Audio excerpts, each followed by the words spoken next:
and welcome to the Roundtable. Today we are going to be taking a break from politics and focusing on something quite different. We are going to be focusing on the viability and sustainability of the telecom sector.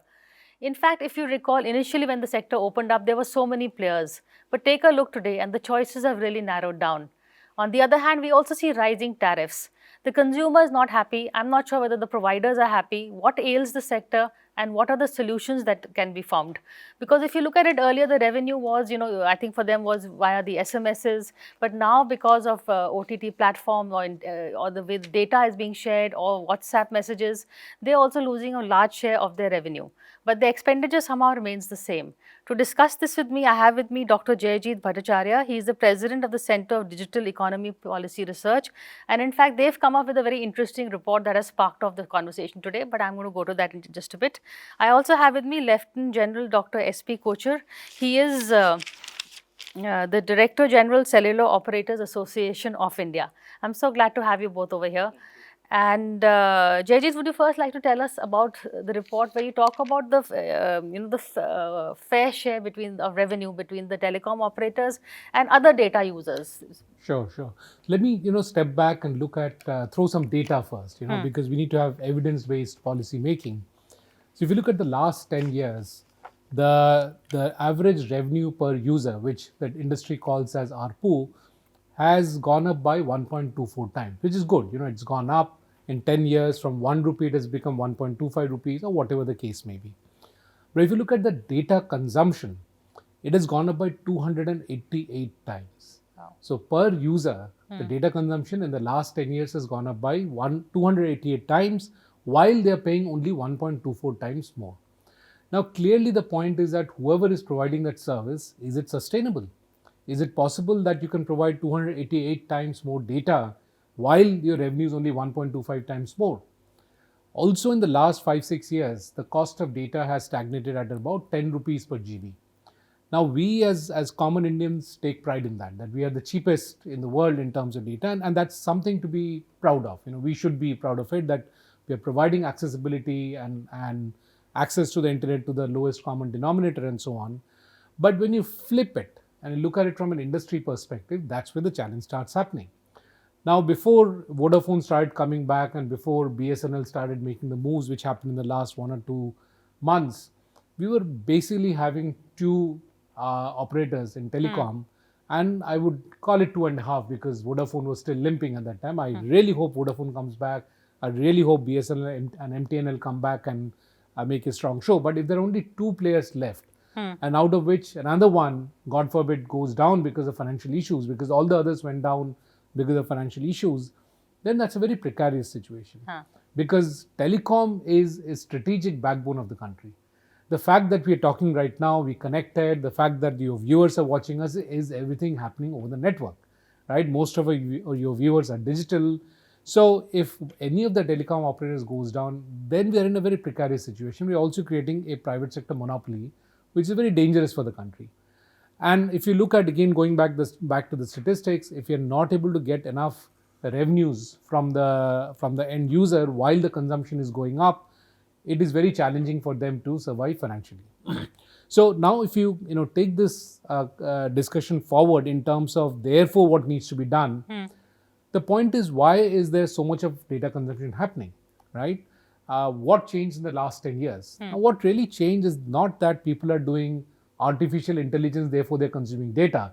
It's not that they're doing a protein folding experimentation and therefore there's a lot of compute and data being needed. What people are really doing is watching videos, right? Largely it's watching videos on YouTube, on various other channels and platforms and so on and so forth. Now, when that happens, there is a lot of data being pumped in by a few platforms, right? And these are typically called the large traffic generators, LTCG, large traffic content generators. They dump a lot of data and traffic into the network, which is where the network starts scrambling to scale up so that this traffic can be maintained. However, these platforms are getting money when they're dumping data free of cost into these networks. They are getting revenues from the end user. Right. But is that revenue going into any part of it going to the telecom operators? Unfortunately, the answer is no. So the ones who are actually providing the plumbing, the networks, the actual solutions, infrastructure, they're getting nothing out of it. Oh. And that's really where the problem is. Now, if you go back to the good old days when you used to have a cable operator with a fat Cat5 cable coming into your house, and you would switch channels and watch a few channels on it, the channels would actually pay to the cable operator for carrying the channels. That model is now gone in the internet age, and the internet telecom network is not getting any part of the revenue that's being earned, but they are bearing the brunt of trying to provide the connectivity. So that's really the issue. Okay, so he's explained the problem. I'm sure he has a solution also. I'm going to come to that. But General KOCCHAR, in terms of the data sharing, the telecom operators may have provided the infrastructure, but now that data space has been taken up by a whole lot of other players. He named a few, Google, Amazon, Netflix, etc. So how do you see this, the situation as it is today? What are the figures that we're talking about? How serious is the situation? Situation is serious. Because in the last few years, what we have seen is, and this was catalyzed by COVID, people sat at home, and most of the work was done on the network. And most of the platforms were OTT platforms. The OTT platforms themselves can be divided into two parts, like JAIJIT referred to. The 4 or 5 of them garner about 70% of the data that is generated by LTG, by the OTT platforms. It's only balanced 30%, which is amongst the hundreds others. So this is the data which we have to carry on our networks. And to carry this much of data, you have to build very resilient and very strong networks. To build them, it takes a lot of investment. Correct. And therefore, we require return on investment. Now, just getting tariffs from the subscribers is not sufficient for us, because we spend much more to build these networks. The people who are actually earning money out of this entire thing are the LTGs. So what that we are saying is that they should also share the cost of building these networks where we are carrying them. So they should come in on the infrastructure and the capital expenditure. Yes. So is there, JAIJIT, is there any solution or any models that you have in mind, or in what format should the revenue be shared, and who all should be asked? See, I mean, let's step back and see what are the options really, and in terms of obvious options is that let's increase the tariff for everybody, right? And if you see, that's really what's happening right now. This report came out a few months back, but as we speak now, we see each of the operators increasing the tariff for everybody. Now, what's wrong with that?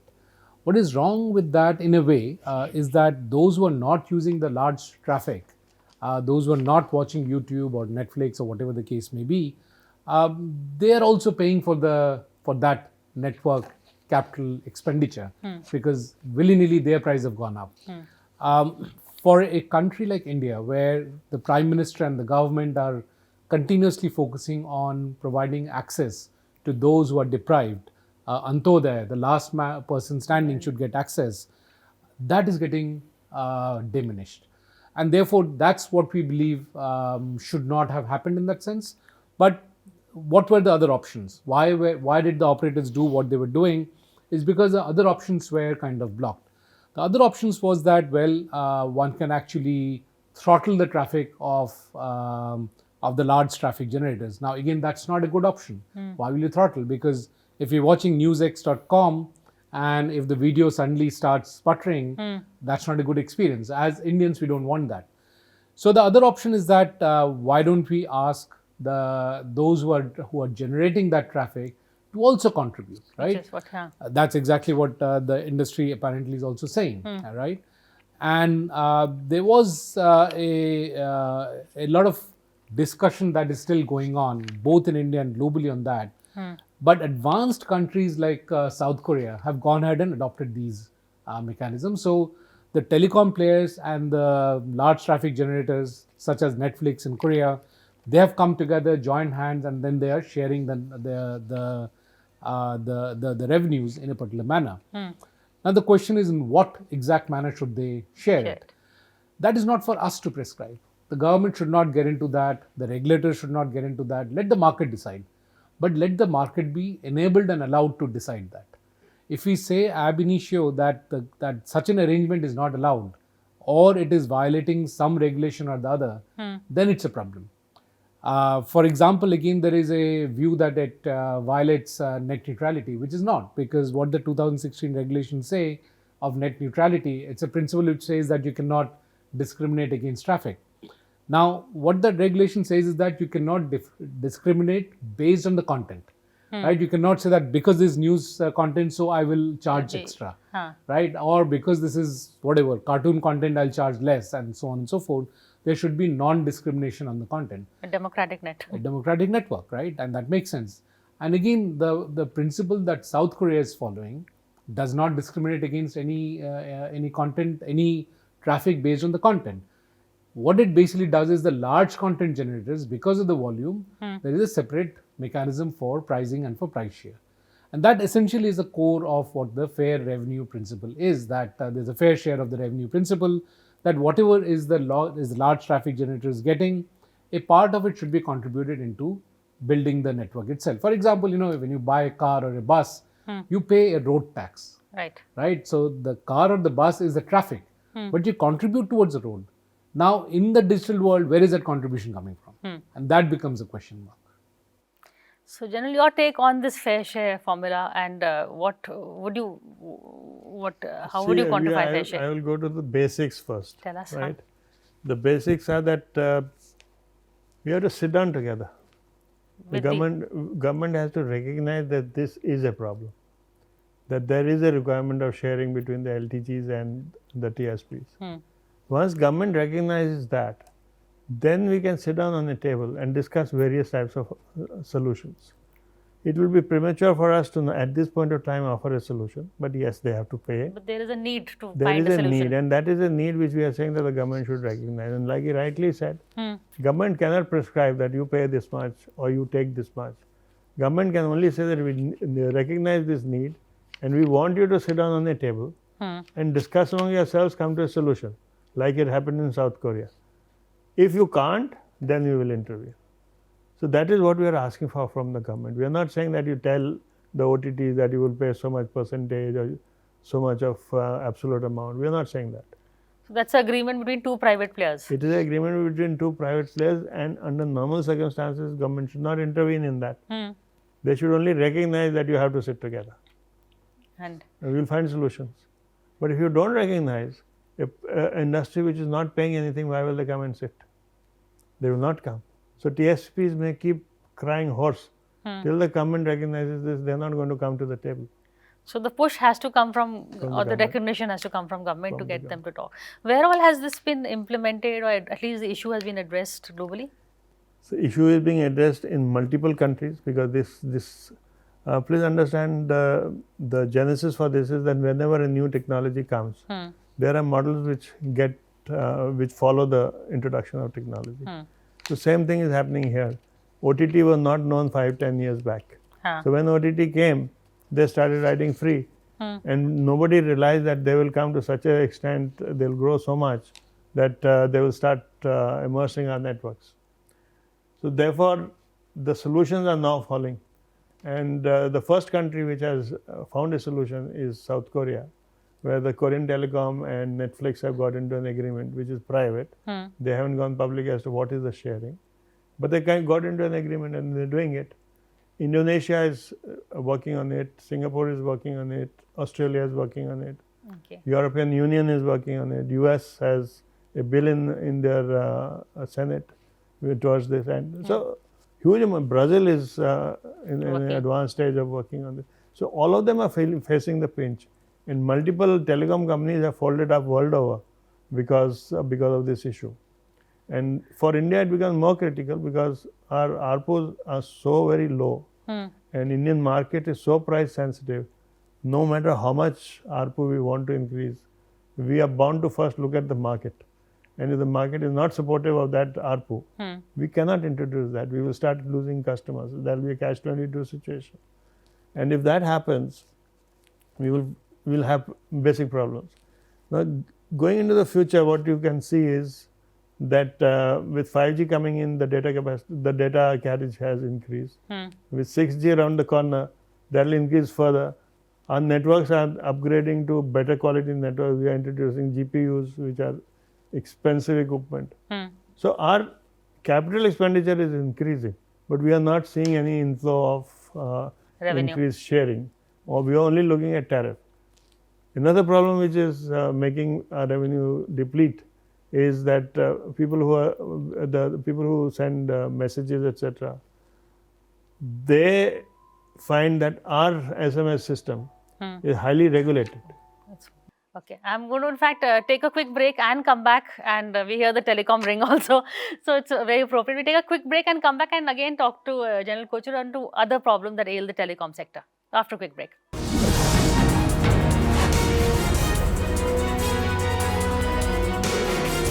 Hello and welcome back to the Newsx Sunday Guardian Roundtable. We're here discussing the telecom sector and how to make it more sustainable, especially with the OTTs coming in. There is a revenue hit for the telecom sector, and General Kochhar, you were explaining to us what the problem was. I was explaining one of the compounding factors. Yeah. Traffic which was flowing either on text or SMS. on voice over telecom networks is now slowly shifting onto OTT. The reason is not far to see. Telecom networks are very highly regulated, very highly regulated. We can't fall foul of the Indian law. And the other side is the OTT communication. They are not regulated at all. You will find, supposing you get a fraudulent call and you end up losing money from your bank. Are you really bothered whether it has come over WhatsApp or it's come over SMS? You are not. You lost money. Correct. The probability of getting such a call or such a message over telecom networks is minuscule compared to what you can get over OTT. The reason is they are not regulated. There is no check on them. Whereas there are so many checks on us. So the end result is that customers have started migrating into OTT networks, right? Because they find it easy to work there. The reason being no regulation, no lawful interception. So all those things are a compounding factor. Then comes the fact that telecom now with 5G's insertion has become a foundational sector that JAIJIT also referred to, which means it will take time for revenues to flow out of this network, which means that the cost to roll out the networks should be accordingly reduced. Whereas the main factor of our networks is the spectrum, and the spectrum price is atrociously high. And the model has not changed from 4G to 5G. From 4G to 5G, the telecom network has become horizontal, but the spectrum prices continue to follow the same algorithm. So we are bleeding from there also. Okay. Next factor is about applications. 5G world over does not have applications which can get you ROI. Okay. India is no exception. So we are waiting for the gestation period when application will start coming in and we will start making some revenue. So, till then it's only a bleed. Which is where I think this comes in, at least to give some kind of respite to the telecom sector, right, JJ? Absolutely, absolutely. In fact, this was the report that we published, and if you go through it in details, you will see detailed analysis of each of the data that we are talking about, that General Kochhar spoke about. The SMS that he was talking about, there has been a 93% fall in SMS in the last 10 years. Revenue, yeah. And so 93% fall in revenue. Wow. Now, if you yourself see, most people would like to call up over WhatsApp. And not only that, sometimes they call on the regular line and say, oh, I think it's a regular line, I need to discuss something else. So I'll call you on WhatsApp, right? So there is this whole oversight issue, the legal interception issue that General Kochhar was talking about, where people are moving increasingly on WhatsApp. Now, is WhatsApp paying for the spectrum charges? The answer is no. Is WhatsApp liable for any of the transgressions that a telecom company is liable for? The answer is no. Are we against WhatsApp? No. That's not the point. We need more such apps. We need more such solutions. But there needs to be a level playing field, especially because they're riding on top of another entity. And if that entity breaks down, which is a telecom network, if the telecom network breaks down, we won't have any WhatsApp, we won't have any app for that matter, we will not have any of the OTT platforms that we're talking about. So that's a very dangerous situation that we walk into. Now, anybody who puts an investment would need at least a minimum amount of return on it. what we see is that on a continuous cyclic basis, the telecom networks has been made to invest into first 3G, before that was 2G obviously, then there was 3G, then very quickly there was 4G, and even faster was 5G. And I think before we can breathe, there will be 6G that will be coming in. That's what, huh? Now, and each one of them will be completely saturated implementation, 4G saturated implementation, 5G, which means it's implemented everywhere. Except for the telecom tower, nothing else is common. The equipment changes very significantly. The equipment changes. 5G and 4G has got very little in common. And therefore, we are talking about humongous amount of investments when we are talking about a country of the size of India with a population of the size of, which is the largest in the world now. How do telecom companies get a return on these investments? Where the revenue is going up per user by only 1.25 and the expenditure or the data usage has gone up by 288 times. Somewhere there needs to be a resolution. Maybe the 5 methods that we talked about in our report may not be the correct one, then what's the 6th one? Right? There has to be a solution. What we have done in our analysis is very clearly shown that there is a big problem for India. When we are talking about digital India, when we are talking about Atmanirbhar India, when we are talking about Viksit Bharat, none of this can happen without very strong network in place. But if we are cutting the roots of that network, then we are in deep trouble. And that's all we are saying. One of the obvious solutions is that those who are using the network should pay for it. That's an obvious statement, right? And I think that's something that we should be focusing on increasingly as we move forward. I'll give you an analogy, if you permit. Please, yes. If you build a 7-story building, right, and you say that the first 6 stories are not livable, they are storehouses. So, and you can only go and live on the 7th floor, right? So the telecom networks builds these 6 floors and then goes and does their operation on the 7th floor. And suddenly they find that huge number of people come straight on the 7th floor, land up there and start doing their business without contributing anything to the 6th foundation. Right. Now Very that well said. foundation was meant for telecom networks. Now because these people have come there and we own that building, we have to strengthen the entire network and we have to spend money. But they will not contribute. They are saying we are sitting here free of cost, and this is what is happening. In fact, and you said that it's actually limited to, I have some data which saying that just 4 or 5 of them, whether it is Google, Amazon, Netflix, they constitute about 70% of the traffic. Correct. And so your, or rather, JAIJIT, you spoke about the various models. You are saying let's not attack the small startups. Yeah. We nowhere are we saying, and we are the ones who promote, startups and digital startups in India. Nowhere are we saying that we are including startups or small companies or MSMEs.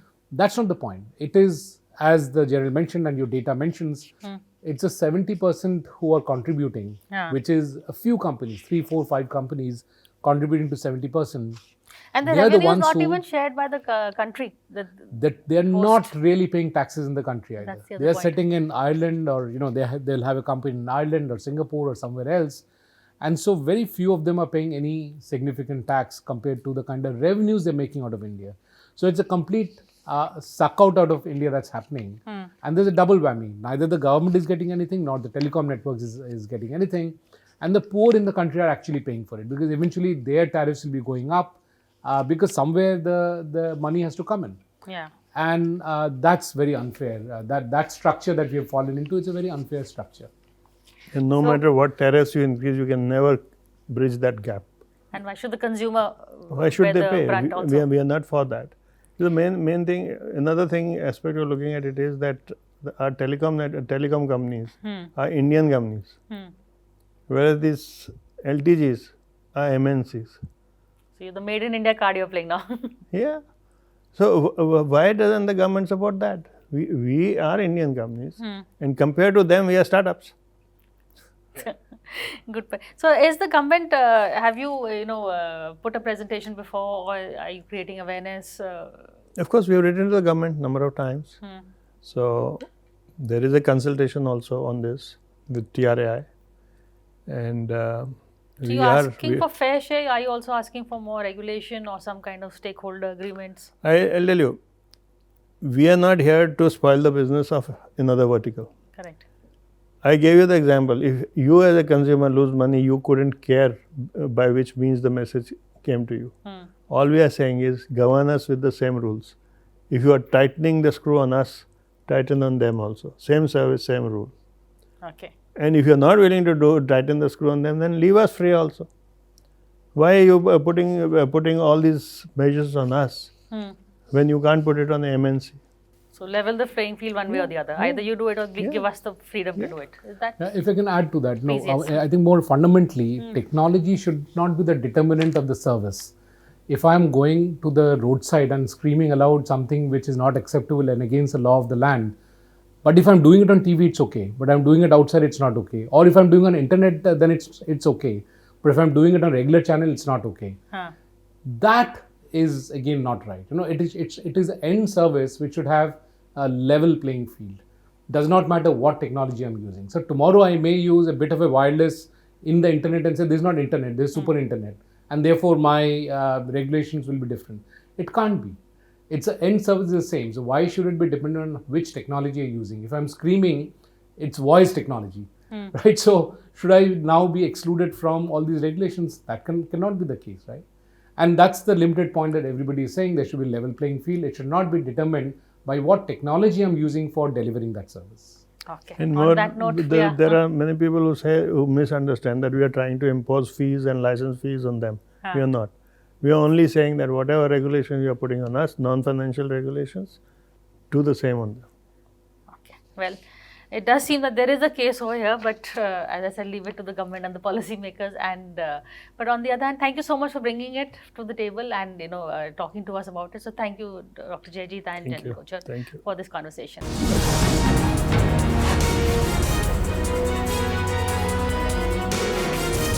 For more such videos, subscribe to the Newsx YouTube channel, hit the bell icon.